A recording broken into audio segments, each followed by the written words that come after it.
Welcome to the Finding the Magic podcast, where books come alive. I'm Tricia Copeland, a fiction author and host of this show. If you love books, finding great reads, and hearing about the story behind the story directly from the authors, this is the place for you. Whether you like fantasy, science fiction, dystopian, or romance titles, I think you'll find something to love in my playlist. Listen in to discover something magical about a book or two today. Welcome, Mark. Hi there. How are you doing, Tricia? I'm good. How are you? Good, good. Really, really good. It's a beautiful day here. Good. We have today Mark Morton. He is author of the Headmasters, right? Yep. YA dystopian book, and he's going to tell us all about his book, his world, his characters, all the fun stuff we need to know. You want to jump in? Sure. Yeah. I'm happy to talk about the book.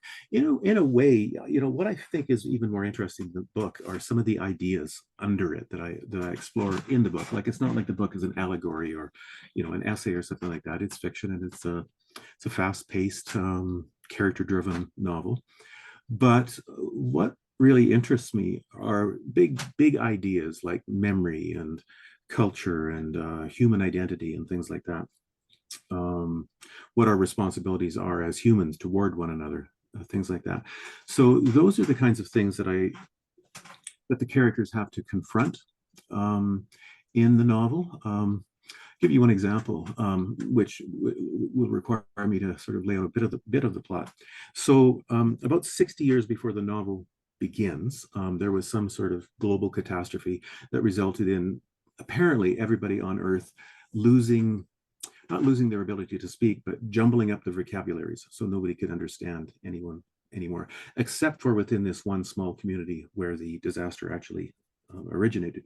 About 200 people there, they can still speak to each other, but what happened to them, maybe even worse, is all of a sudden these creatures appear that attach themselves to their backs. Those are the headmasters.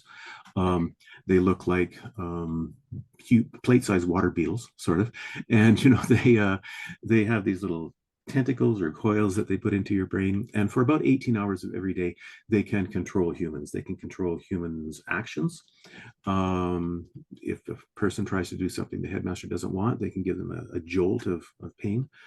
And then ultimately, if the headmaster wants to, they can also just give them a blast of neurotoxin and the human will die.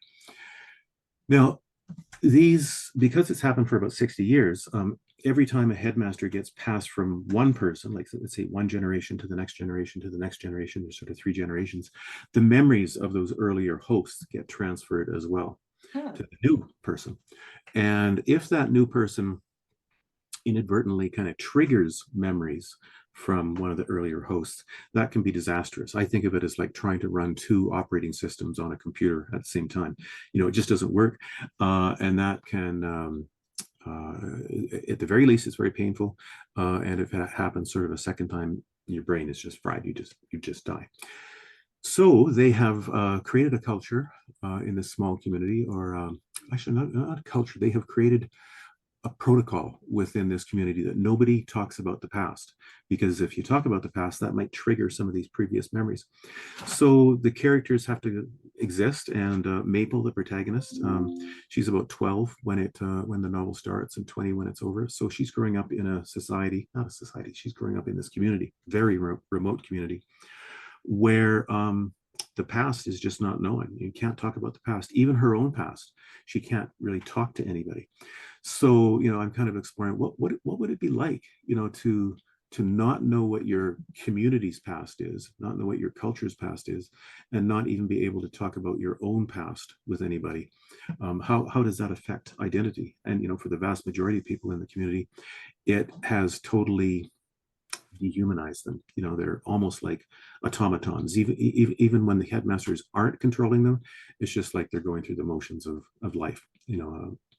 And to me, that's in the bigger picture, that's, again, I don't want to say it's an allegory, but all around us in this world, we have all kinds of people who are in hopeless situations, whether it's because of poverty or global conflict or living in inner cities. In Canada, we have a terrible history with how Indigenous people, First Nations people were treated here for hundreds of years.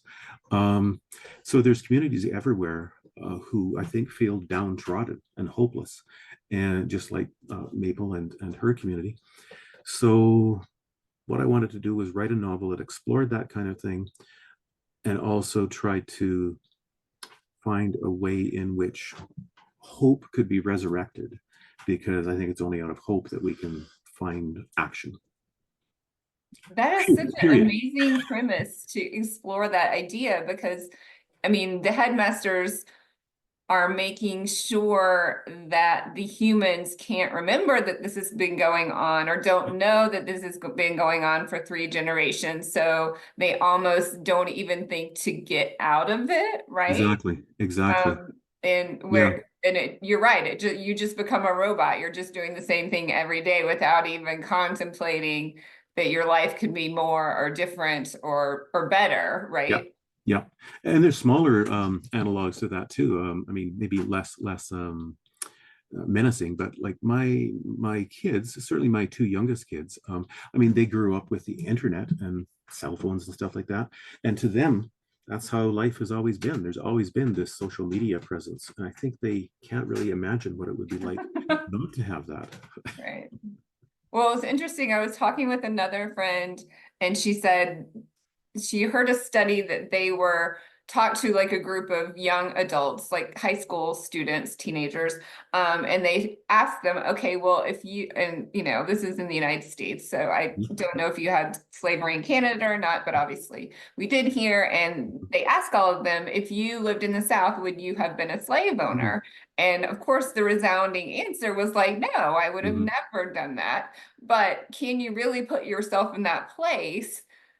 Or can you really say that without having been in that place? Like if you were born into that family that relied on this for your well-being, like would it just have been natural and normal and accepted, and you would have had slaves, right? Exactly. So like thinking about, it's sort of the same premise, like what are you going to do now? So is this a standalone book? Do we get to know a little hints about what's going to happen? Well, I wrote it as a standalone book, but at the same time, I put sort of little, what they call it, with the young people call them Easter eggs, sort of, so that if I get a sequel, you know, I can pull those in. I have written a second, and I'm in the middle of writing a third book, but they aren't related to the Headmasters, because I wanted to get the Headmasters out there and published before it made sense to write a sequel. But I think maybe I'll go back to it, because I really like the characters that I created. Maple, I think, is this very persistent, spunky young woman, and she's one of the, you know, in response to what you were saying, it's so hard for the vast majority of us to kind of transcend the culture and the assumptions that we grow up in. So yeah, absolutely. The vast majority of us, if we lived in those times, would become slave owners, or white people, you know, people of privilege would do that. Or I would have become a Nazi, no doubt, in 1930s Germany. I mean, that's the people there, genetically speaking, are no worse or better than I am. You know, it's of course, you know, the environment that you have. So yeah, I really enjoy that aspect of Maple, that she is able to have that kind of transcendence over her assumptions and to see a better world. And the other characters too, there's a character of Thorn that I like very much. He's sort of he's a very can-do, practically minded person. He's got a sort of secret that I won't get into here that makes him kind of special. And then there's another character named Eccles, who I really like, because his story is that he actually grew up in a mine in northern Ontario in Canada. And the original people in that mine, who also survived this global catastrophe, they came from places like England and South Africa and Texas and Newfoundland, places where there are very different ways of speaking, very different accents. And so by the time that Eccles, a fairly young man, comes around, all of those forms of English have kind of merged and blended together, and so he has a very distinctive, unusual way of speaking, and that was a lot of fun to create that kind of character and to create his speech patterns. So yeah, quick answer, I hope to write a And so it sounds like the people in the society Are they having relationships with people outside? No, not at first. Like Okay. at first, as far as they know, the rest of the world is gone. Okay. As the novel, as you get three-quarters of the way into the novel, they do realize, or at least Maple finds out, that there is at least one other community that has survived, by virtue of them being down deep down in this nickel mine in northern Ontario. But yeah, for all other purposes, the world is uninhabited by other people.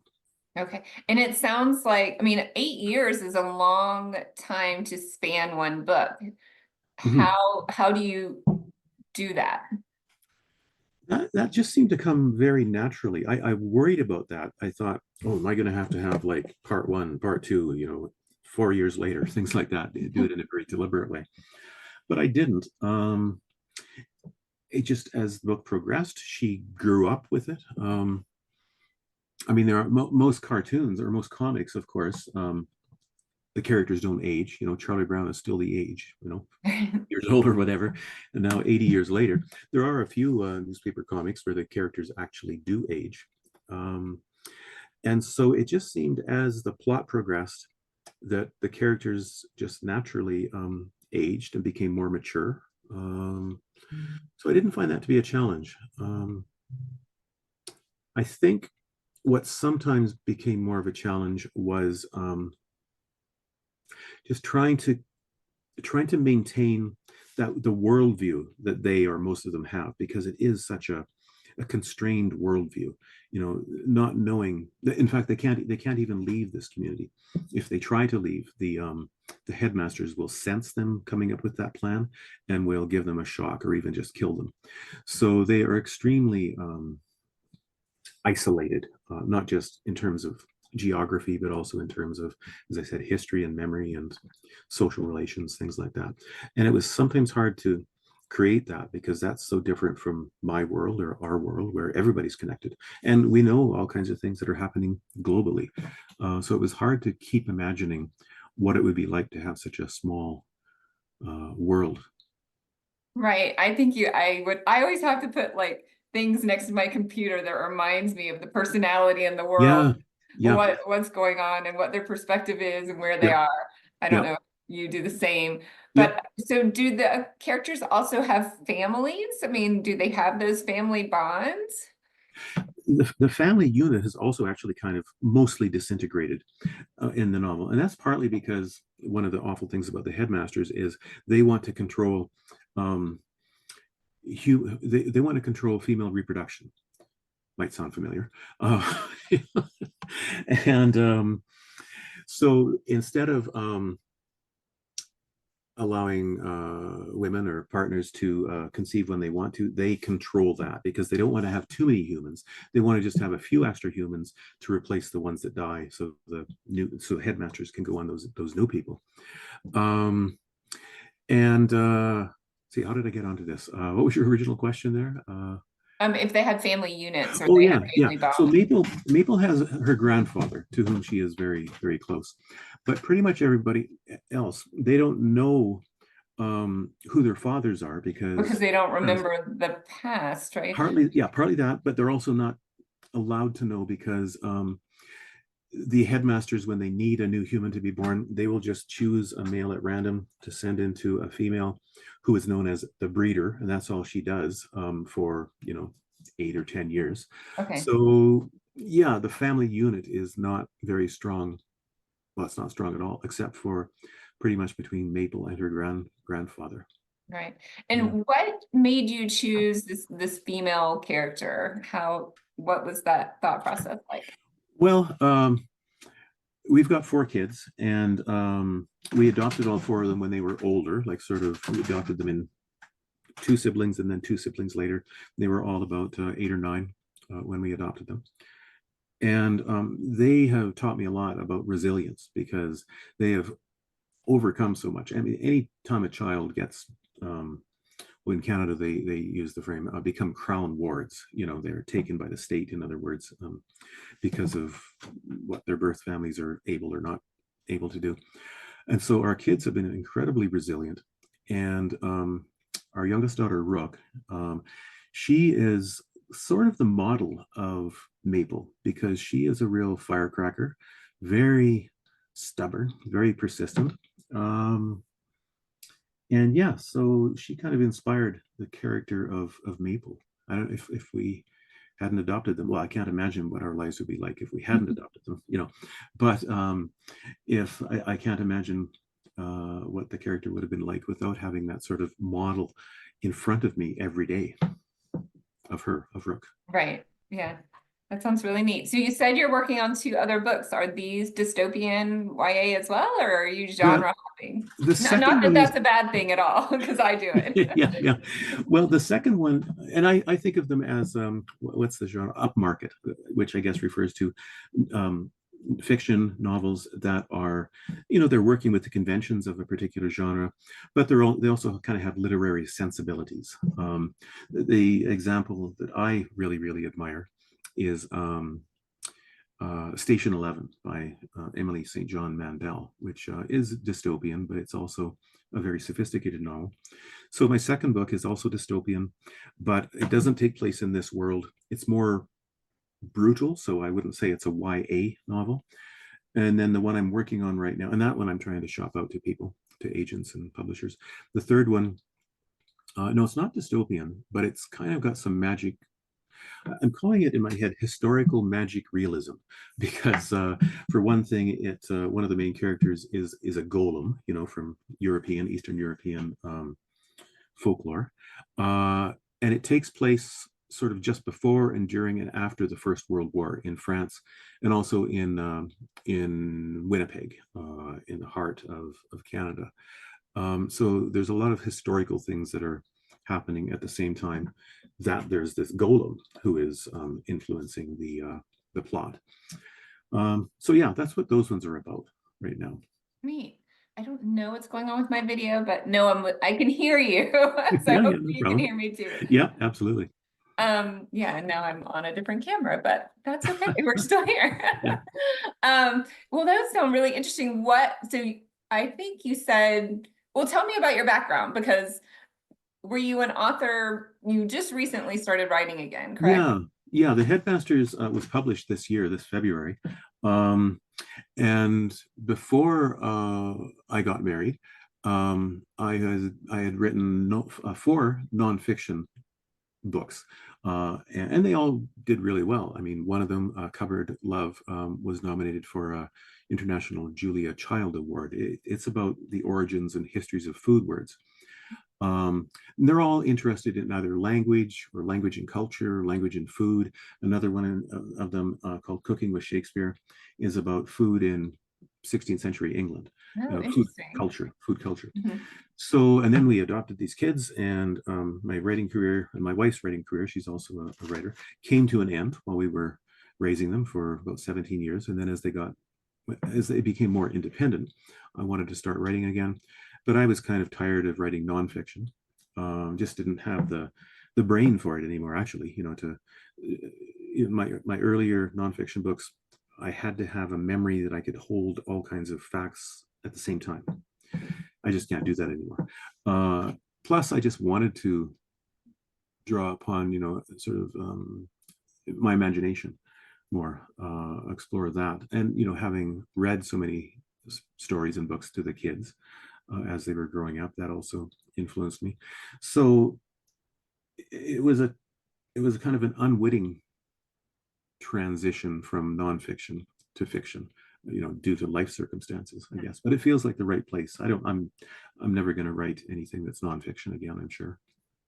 Yeah, it seems like those books would be really cool to bring some of that knowledge into what you're writing today, right? I mean, with the historical magical realism or historical fantasy, you could definitely bring some of that language and culture and into those. Absolutely. And they're all of them, of those nonfiction books, or 3 of them anyway, are very concerned with language very directly. And language issues are also in the Headmasters, and especially in the second novel is called The Changelings. And so I think everybody has certain certain aspects of the world that they find really interesting. And for me, one of them is language, another one of them is memory. And I think that probably comes out in anything that a person creates. Right.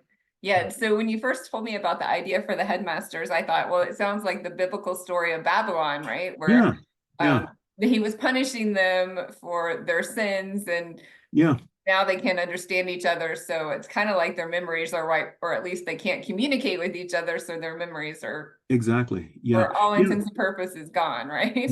Yeah. I mean, most ancient cultures have a myth like that, a myth similar to the Tower of Babel. And again, those are such deep archetypes in the human mind that I guess it's interesting that so many cultures have that. And I also find it interesting that it's even still speaks to me, and that I'm working on that, or working with that in the Headmasters. Well, that's interesting, because I didn't know that other cultures had those legends too. So, but does that mean it's a primal human fear that we wouldn't be able to communicate with other people? It's primal. I don't know if it's a fear necessarily. But yeah, it's very deep. It's, it's what Carl Jung would call an archetype.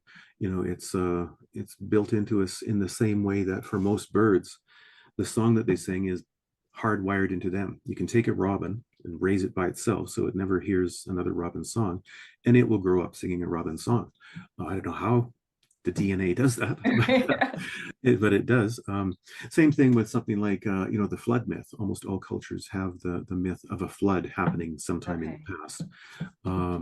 Yeah, I just find that fascinating that humans are like that we've got all those myths and archetypes that we continue to draw upon. Right. Yeah. So somehow, well, obviously, our DNA is very similar across, Yeah. probably 0.00001% between me and, someone who lives in Africa. Yeah. Yeah. So that kind of makes sense that we have that hardwiring in our brains. Yeah. And somebody said, like, another author said the quote, there's only like 7 actual different plot lines or something, and every story is a version of one of those, right? I believe that, except I would go even further. The Canadian literary critic Northrop Frye, I mean, he was a very influential, sort of up there with Harold Bloom. And he said, and I'm quoting him here, he says, there is one story and one story only, the loss and recovery of human identity. Every story, every movie, every novel, in a way, is about that. And I won't give you examples of that, but I think it's true. At the deepest level, that's what all human stories are about: losing and then hopefully recovering, or not, identity. Or maybe changing your identity. Or changing identity, finding one's true identity. Yeah, right. Exactly. So yeah, my brain just went to, okay, yes, all my books may be about that. Yeah. Well, something like, let's say The Wizard of Oz is a classic example. There's Dorothy. She's not really sure of herself at the beginning. She's putting so much of herself into the dog. She gets taken away to a different world where she feels totally out of depth. And what happens at the end? Well, she discovers that she always had the power to return home within her, or on her, in her shoes, I guess. Yeah, so that's a pretty clear, pretty explicit example of that notion of Northrop Frye. Right, and she does want to return home, which at the beginning she kind of wanted to be anywhere else, I think. Exactly. Right. Yeah. Fun. Yeah. So when you're reading, what books do you read? Well, I do like dystopian stuff. So I mentioned Station 11 and Margaret Atwood, another Canadian. I always have to bring attention to fellow Canadians. Emily St. John Mandel, the author of Station 11, is also Canadian. But I like Margaret Atwood's dystopian, Oryx and Crake and The Handmaid's Tale, things like that. My absolute favorite author right now and for a long time has been Cormac McCarthy, who is not Canadian. Yeah, I think I was trying to remember the name of his book. It's called The Road, right? The Road is dystopian. And right. Yes. So that's I love that book. Yeah. And it was made into a movie with what's his name? That I think he's a Norwegian actor. Very good movie, amazing book. And what he does with language in that book, again, it's such, the two main characters are in such a, um, it's almost like the world has been burnt away, and so the language that is used is so spare, and how he maintains that, it's astonishing. And then his other books, the, what do they call it, the trilogy, they all take place sort of, down in Texas, Mexico border. Blood Meridian is one of them. Blood Meridian, I think, is the greatest novel ever written, maybe with the exception of Moby Dick. And I don't know how he did it. I mean, it's a very challenging book, and I've read it many times, and there are still passages I read them and they're beautiful, but then I say to myself, what the hell does that mean? I can feel its meaning, right? But grammatically, how that sentence is working, I don't know. So it's a shame that he died not many months ago. I mean, he lived a long life, wrote a lot, but just such a huge talent in terms of the literary world. I will have to look up his other books, because I don't know why that's the only one I've read, but yeah, maybe it wasn't when I was in school. So the one with the pony, All the Pretty Horses is another one of his. I think that also was made into a movie. People keep talking about wanting to turn Blood Meridian into a movie. And then they try, and they throw up their hands, and they say, I don't know how this could possibly be made into a movie. Maybe it can't really be translated in pictures. Yeah. Interesting. Yeah. Or maybe nobody can discuss. Everybody has a different opinion on what it actually means, right? That's right. Yeah. So I read that. I'm certainly reading more contemporary stuff than I used to. Like I have a PhD in 16th century literature. So for a decade of my life, that's all I read was stuff from the 16th century. And then for a long time, all I read were the classics of the English canon. But more recently, I've started to read people that are either still living or were recently living. Fun. So you have your next two books coming out. One is the Changeling. The Changelings. Yeah, it's finished, I think. Okay. Or maybe I should put it this way. This is another thing that I'm taken from the literary critic Northrop Frye, is the distinction between completed and finished. So it's completed in the sense that I think all the parts are there, but it's maybe not finished in the sense that I still have to go into it and massage and use sandpaper on some parts of it, stuff like that. Right. Yeah. No, there's always those. Yeah. So that I'm sending around to agents and hoping somebody will take it. And then the third novel, haven't even started to think about sending that out yet. I'm only about halfway through that one. And when I sometimes I just feel like I can't sit down with something like a novel that I'm writing, and so I've also written some short fiction. That's fun. I've even tried my hand at writing some poetry, including a sonnet recently. I think it's just great to be creative. I like visual arts as well. I like taking photographs and editing them and manipulating them with Photoshop or whatever. That too, I think, is just that drive is kind of built into me, as it is to so many people. Again, I'm just in such a privileged position that I can pursue that. Most people in the world, billions of people in the world, can't do that. They're spending their energy trying to stay alive. Right. I think it is definitely a luxury. Yep, for sure. Well, fun. This is my favorite question to ask authors. Hopefully it won't stump you. And if you want to pick one of your books, that's fine. So if I ask you, what do you want a reader to take away from your book? What is like the main thing, if you had to pick an idea, a feeling, or experience, what would that be? I think it would be that life is or can be really, really hard, but we have to find and maintain hope. And then once we do that, we have to help each other. That's kind of why we're here as humans, is to help each other. I love that. Yeah. I'm going to pick up your book. I'm really excited to read it. Tell us where we can find it. Well, it's on Amazon and Barnes and Noble and all those places. A lot of people prefer to go to their local bookstore if it still exists, and they can certainly order it. My website is markmorton.ca, and there's links there to, you can buy it straight from the publisher. You can buy it as an ebook or as a physical book. The cover of it, I love the cover of it. The designer did she just captured the feel of the book so well. So I read a lot of ebooks. I love that format, but yeah, it's nice to also hold an actual paper book in your hands. So yeah, if people want to go to markmorton.ca, they'll find all the links there. Great. Well, thank you so much. Thank you for being here and talking about Thank your you. book. Thanks, Tricia. Take care. Have a good day. Bye-bye. Bye. I hope you enjoyed this episode of the Finding the Magic podcast. I'm your host, author and podcaster Tricia Copeland, and I love getting behind the scenes. If you like the podcast, make sure to subscribe and stop in each week to discover new authors and books. Thanks for listening, and until next time, keep finding the magic.